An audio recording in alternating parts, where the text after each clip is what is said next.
Guys, Will here with W.T.F car reviews, and today we're going to be reviewing the all-new 2025 Mazda 3 hatchback premium with the 6-speed manual transmission. And a big thanks to Ben at Furman Mazda in Brandon, Florida for helping make this review possible. I'll leave a link to their inventory below, and if you're looking for a new car or SUV in the Tampa area, I would definitely recommend checking these guys out and ask for Ben. And for those of you guys who don't know, the Mazda 3 replaced the 323 and Protege as Mazda's compact car back in 2004. The 4th generation Mazda 3 that you see here is released in 2019, facelifted last year for 2024, and for 2025, the base model Mazda 3 is now available either as a sedan or a hatchback, previously only available as a sedan for the base model. Mazda also adds Alexa for all trims above the base model, and the Carbon Edition now gets standard all-wheel drive. Along with a slightly lower base price versus 2024, which is a welcome change in today's car market, the 2025 Mazda 3 is available in 7 trims and 2 power plants. The lower 5 trims get the naturally aspirated 2.5-liter 4-cylinder, which cranks out 191 horsepower and 186 pound-feet of torque, making it very potent in the compact segment, and front-wheel drive or all-wheel drive available for that power plant. The front-wheel drive model is getting available 6-speed manual transmission that we also have here with the premium trim level with a base price of $30,000, $6,000 above the base model. We got a storm coming in, ton of wind, and it looks like there's going to be a ton of rain. It's already starting to drizzle, so we'll try to hurry up this outside portion of the review. Anyway, up front, basically the same styling carried over from 2024. LED projector headlamps with an LED daytime running light outside. It's not actually flickering in real life, just the way the camera picks up the LEDs. But a very bold and aggressive front styling with the black metallic paint color that we have here. You don't really see the contrast that well, so I'd personally opt for a lighter color just to get more of that black contrast. But either way, it's a good looker. We get the black wheels as well and a beautiful red interior. We'll check everything out from the opposite side because that's the side of the window sticker. The wheels are 18-inch wheels wrapped in Bridgestone Torenza EL440 all-season tires. The dimensions are 215/45 R18 with a pretty decent amount of power, almost 200 horsepower. We'll see how these 215 wide tires put the power to the ground.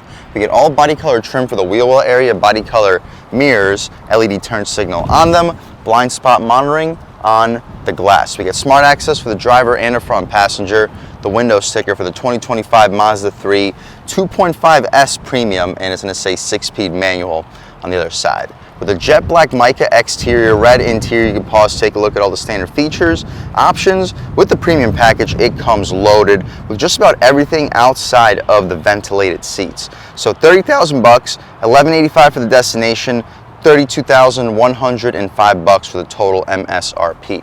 30 combined MPGs, 26 in the city, 36 on the highway. You see your sunroof up top, small shark fin style antenna, rear spoiler, nice hip design for the rear end. Reminds me a little bit of an Acura Integra, but a more conventional hatchback out rear. We get our Skyactiv G in the lower right corner, LED taillights, turn signals, and reverse lights, Mazda badge in the center. Shout out Furman Mazda in Brandon, Florida for helping make this review possible. Dual exhaust tips, and speaking of the dual exhaust tips, let's fire up this 2.5-liter naturally aspirated 4-cylinder and hear how she sounds.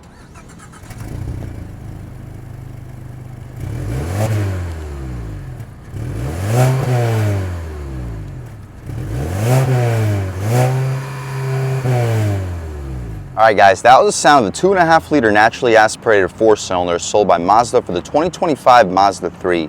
And it sounds okay, cranking out a very solid 191 horsepower, 186 pound-feet of torque, sending the power to the front wheels and made it to a 6-speed manual transmission. You can expect 0 to 60 in the low 7-second range, maybe even breaking into the 6s if you're an experienced manual driver. I'm not one, so expect me to be in the low to mid 7-second range, which is still very solid considering you got vehicles like the Honda Civic Si right around the same performance level, but this is not even remotely close when it comes to luxury. Here we're competing with a high-level Acura Integra when it comes to both performance and luxury, while undercutting it in cost by $5,000, $6,000, $7,000. But what you see is basically what we get. The rain is starting to pick up. We don't get hydraulic struts, so I was using my arm as a prop rod. But anyway, this paint color is a little bit dirty, so the rain will actually do it a little bit of favors. Perfect timing though, without the rains picking up. Let's take a step inside and see what we got going on with the top trim for the naturally aspirated 2025 Mazda 3.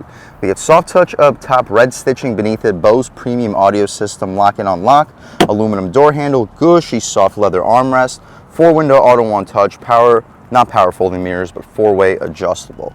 Down below, hard plastic, you'll stack 2 footlongs on top of each other with a big gulp in front. Still got some factory plastic, we'll leave it there for the potential owner so the vehicle's as new as possible. We get the red perforated leather seats, and they are beautiful and very comfortable. Definitely one of the more comfortable seats for a relatively economy vehicle at around the $30,000 price point. At the price point, these might be the most comfortable leather seats on the road today. We get lumbar control, you can recline, drop, lift, and slide.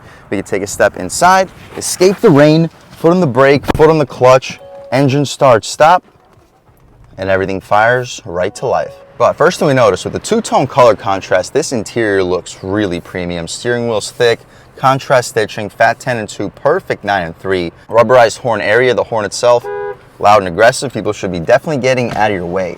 I don't believe we get dual panes, we do not, but it's a thick single pane of glass. Volume skip on the left side, voice commands, you can hang up and answer your phone calls, info, radar cruise control, that's interesting, and a cool feature for a manual transmission equipped vehicle with the adjustments right next to it. The stocks have a very satisfying click, auto headlamps, auto high beams, and auto rain sensing wipers, also really appreciated at the price point. Tilt and telescoping steering column, you turn off the traction control, turn off the alerts for the 360 sense, and 2-person memory seats. Some additional storage, this can function as an ashtray if that's what you're into, and hopefully you get a good look at the pedals. It would be cool if they were aluminum outlined, but if that's my only complaint in this interior, that says a lot about it. Additional tweeter speaker, soft touch dashboard, and we get the heads up display. With the rain, it's gonna be really tough for you guys to pick it up, but it's there, I promise. And a 10-point-something inch screen, I'll leave a link right here to show you the exact size of it, and the red stitched leather beneath that. It's not a touchscreen, the adjustments for the screen are all through this dial. We can check out the home screen by pressing this home icon. We get entertainment, information, communication, navigation. We get navigation here, but without the SD card, all you're able to see is the northeast, southeast, the compass, basically latitude and longitude with the altitude right next to it. You can buy a SD card for the system on Amazon or eBay for about, I think, 75, 80 bucks unless they change the price, which is a lot cheaper than Mazda charges for the navigation system. I believe Mazda charges $450, but with the premium package, I believe they will give you the SD card when this vehicle is purchased. But since we don't have any SD card, I'll just leave it in the latitude, longitude screen. 6-speed manual transmission, as you mentioned, to go into reverse. You push down all the way to the left, push forward, now we're in reverse. Backup camera, we get guidance lines but no trajectory, and it doesn't take up the entire screen, but it does give you about a 6-inch overall display. Throwing it back into neutral, we're still with the parking brake engaged so we can let go of the clutch. And now we have an altitude of 60 feet, 59 feet, guess we're dropping, 58 feet. Interesting system, but you get the point. It does work, I guess, for the most part. Air vents, you got the adjustments for the interior brightness, dual zone automatic climate control with heated front seats, hazards, engine start stop button, wireless phone charger. You'll fit 24-ounce water bottles with some piano black outside of the gear selector. I'm not going to remove the white plastic, but as you guys can see underneath the white plastic, just some more piano black. I'll leave it like that. We get leather stitching for where your knee will often hit, and the armrest. It's gushy, soft, very comfortable, slides back and forth, opens up, and pretty solid amount of space. You'll fit a 12-pack of 12-ounce cans, 2 USB-C ports with a 12-volt right next to it. We can shut it right up, slide it back to the front position, 2 air vents for the passenger. That's pretty convenient too. Usually you just get 1 air vent with 2 air vents that are split between the center. Here we angle the second air vent towards the passenger's face and the second air vent here towards the driver. In my opinion, I think it's a little bit more of a convenient design. The glove box, it's damped and massive. You're fitting probably 50, 60 license plates in here if you can stack them up. You'll fit 2, maybe 3 pairs of shoes. Basically a frameless rear view mirror, but it is not auto dimming. You gotta pull this flappy thing to dim it. The interior lights are LED. We get a sunroof, which is cool. Right here we get our sunglass holder. The shade opens up with the glass, but it doesn't close with the glass. See if it goes out any further. It does not. But decently sized opening, goes out into the second row. We can poke our way out of here. Starting to rain in Brandon, Florida, so we'll try to hurry this up as much as possible. Shut the roof so the interior doesn't get wet. We'll leave the shade open so you can see how much light would potentially come into the cabin thanks to this decently sized sunroof. That's about it though, guys, for the front seat of this 2025 Mazda 3 Premium Hatchback with the 6-speed manual. Let's hop out back, see how much space is offered back there, as well as the overall quality of the materials. We didn't mention the gas caps push to open, but no easy fill. You can throw 87 octane fuel. Up top, you get soft touch. Not something you get from the Honda and Toyota competition. We get that red leather stitching beneath it and a gushy soft armrest. Auto one touch window, more stitching for the grab handle. You get one of our Bose speakers down below and pretty decent sized storage. You'll probably fit a foot long. Not sure if you'll fit a drink in front of it, but maybe a 12-ounce or pint water bottle would fit. We still get the red leather perforated stitching for the rear seats and what appears to be very solid legroom. I'm a little bit over 6 feet tall, sitting behind my seat settings, and I still have about 2-3 inches of knee room, headroom, about 1.5 to 2 inches. So if you're under 6'4", 6'5", you should be able to sit in the back of your seat settings behind or in the Mazda 3 with no problem. And the sedan, I believe, gives you a little bit more second row seat space, so keep that in mind. I definitely have plenty of space. I'm not running low. It's not quite as large as the back seat of a Honda Civic, but it's surprisingly close. Very competitive like a Hyundai Elantra in terms of size, but miles ahead of all the competition in terms of premium performance feel per dollar. Unfortunately, we do not get air vents, but I don't believe the Civic gets them either. Mat pocket behind the passenger, nothing behind the driver. The center cubby, no rope. You gotta jab your hand into it. Nice soft leatherette trim. You'll fit 24-ounce bottles. We get a hook for both of the grab handles in the back seat. The interior lights, you can't turn them on from the back, but they turn on automatically when you open the doors, and you can turn them on from the front seat. That's about it though, guys, for the back seat. Let's hop out into the cargo space, see how much space is offered back there, and then take this 2025 Mazda 3 hatchback with the manual out for a drive. So we don't get a power opening lift gate. You can lock the vehicle with the button, but it doesn't close the actual trunk. I like the cut in. It makes the overall space a little bit larger. I'll leave a link, show you exactly how much space there is. And the wheel wells don't protrude at all.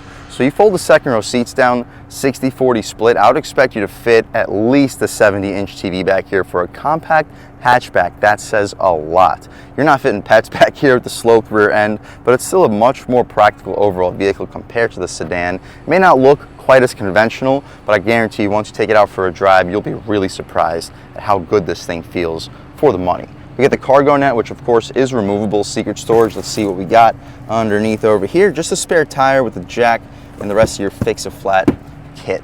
We can shut this trunk right down, or the hatch right down, and the rear wiper, third brake light LED. That's about it for the inside and outside of the 2025 Mazda 3 hatchback premium with the 6-speed manual. It's a sweet looking car. Since its release, really not a whole lot has changed. We've gotten some tweaks with the infotainment system, couple tweaks with the front end styling, tail lights, slight headlight changes. Wheel options are just about the exact same, and we have a little bit more power here with the 2.5 liter 4-cylinder.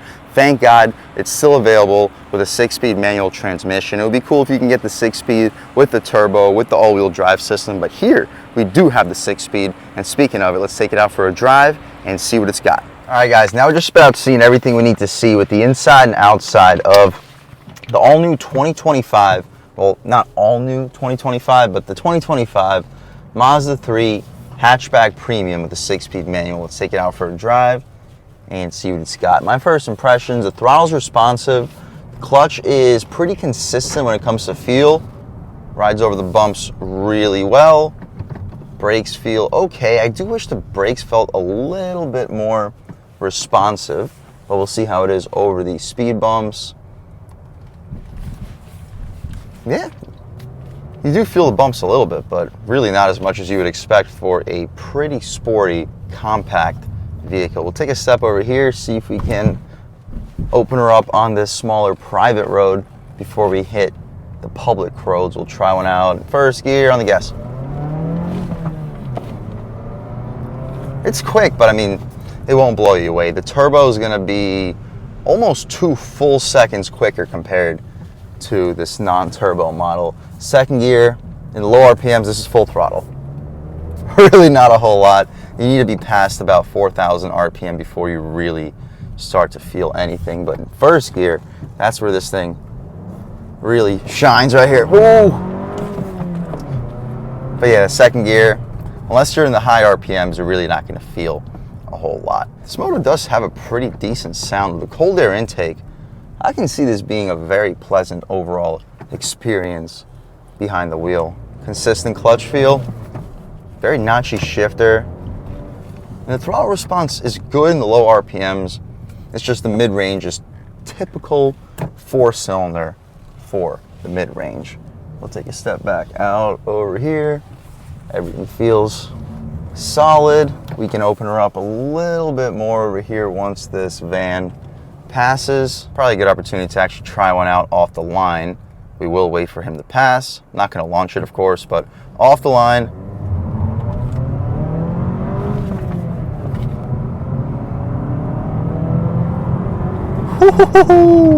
It does get up and go very well. It's not going to blow you away. No rev match downshifts, at least no automatic rev match downshifts. You got to do them yourself. Not the end of the world. Handling those good. Hugs the corner well. You got the Corvette driving by. This is probably not quite as sporty. Wow, and he's moving. But this is still a very fun vehicle to drive with very, very nice materials and good looks and solid amount of space. We'll take a step out here one more time. Not a lot of mid-range, but boom. After 4,000 RPM, this thing starts to move. Make sure we're good over here. We are. Tight feeling steering rack. Looks like good opportunity to try one more. Moving pull in first gear. Woo-hoo-hoo, chirped them. That was the first chirp in second gear. It did just rain pretty recently, but still feels solid nevertheless. Yeah, the brakes, they don't feel super tight on the initial feel, but they're still good nevertheless. Still a very fun vehicle overall to drive. We can take a step out onto this multiple lane highway, open her up a little bit more as soon as we get the chance. Looks like we have the chance. Open her up. Woo!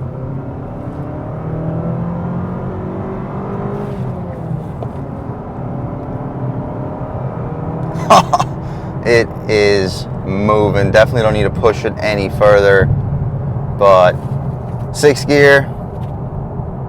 Highway speeds, it is quiet, turning around 2,000 RPM with very solid overall throttle response. Steering still stays super sharp at higher speeds. Rev match, it's not automatic, but you can do it yourself, not the end of the world.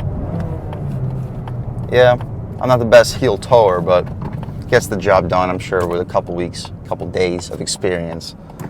You'll get it down. My camera actually just fell. I'm sorry about that, guys. I couldn't show you exactly what I wanted to show you. But one more time, just cruising along on the highway.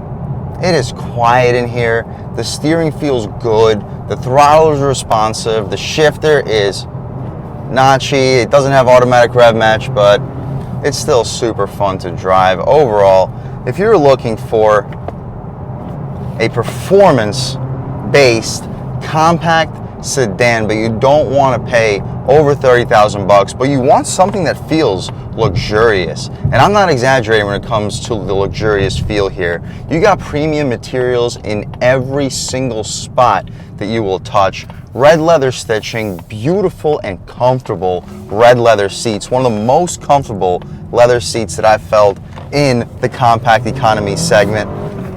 It is quick, passing power is there, but it won't blow you away.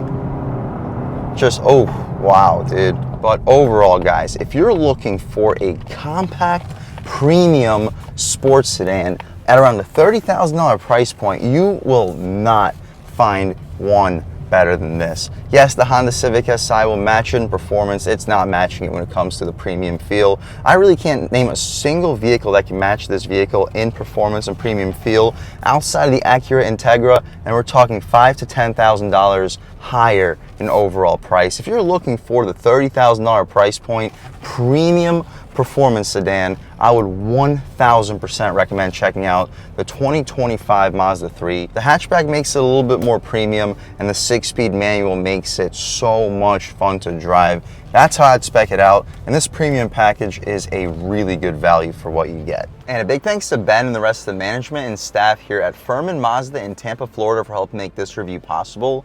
I'll leave a link to their inventory below, and if you're looking for a new premium car or SUV in the Tampa area, I would definitely recommend checking these guys out.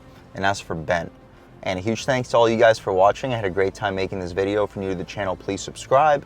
If you've already subscribed, thank you so much. You guys know the channel is just not possible without you, and I really appreciate the constant support. But again, if you haven't subscribed yet, please subscribe. Leave a like too. It really helps me out the YouTube algorithm. That's how these videos get promoted to new people. Leave a comment. Let me know what you like. Let me know what you don't like. Leave a comment. Let me know if there's any specific cars, SUVs, or trucks you want to see reviewed on this channel, and I'll definitely try getting those videos for you ASAP. But other than that, again, thank you guys so much for watching, and I hope all of you have a great day.